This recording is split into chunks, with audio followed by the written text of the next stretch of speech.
Kadama TV bagamba kiwayagaliza embazi kibuyaga asudde.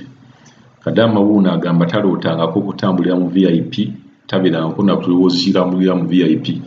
Naye olw'okuba aba VIP tebakyatambula ate ennyonyi zirina okujjula, yeekanze ali mu VIP. Ngenda bba muwaawo ababuulire olugendo lwe bwe lubadde. Yatuuse dda ne Uganda naye nga kyakabi nnyo kuba okutambulira mu VIP nga osasudde za ordinary ekintu kibeera nga kirungi nnyo. So Kadama alina essanyu, gamba baatambudde bulungi nnyo, yatambulidde mu VIP.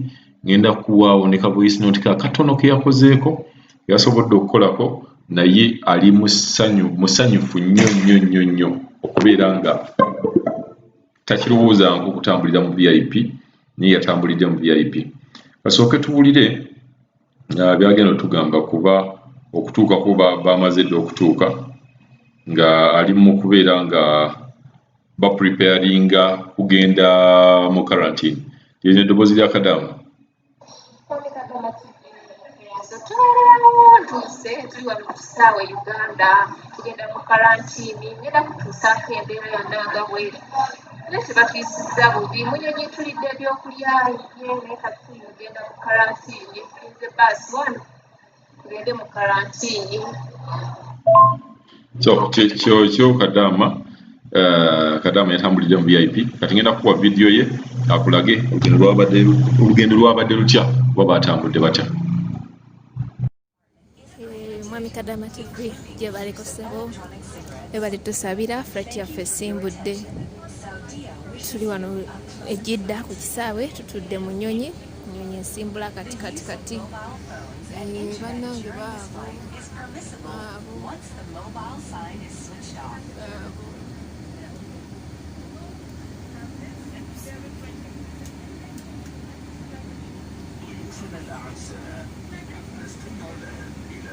lwakuba ennyonyi yaffe abaana tulina empisa, buli mwana asirise, buli omu ali ku ssimu ye, naye nga tebatuyisizza bubi. Mwami Kadama TV ne kilo nze ntidde ebintu bingi, tebapimye na kilo. Kuba oluvudde wa boosi wange ndese direct ku kisaawe naye tebapimye kilo.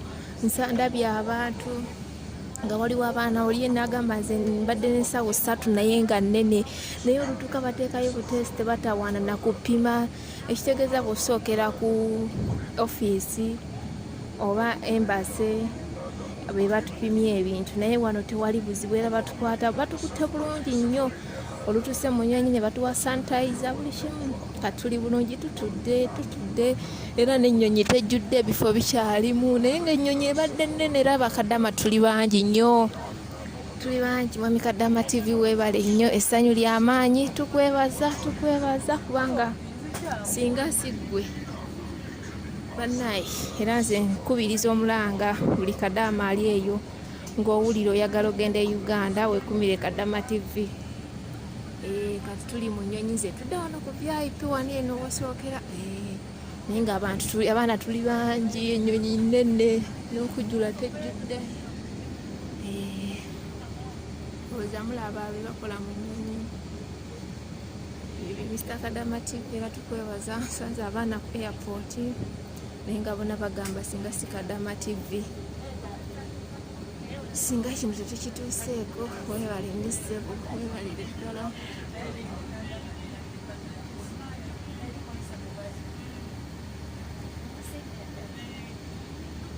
Ndowooza yoyo Mr. Kadama TV esimbudde.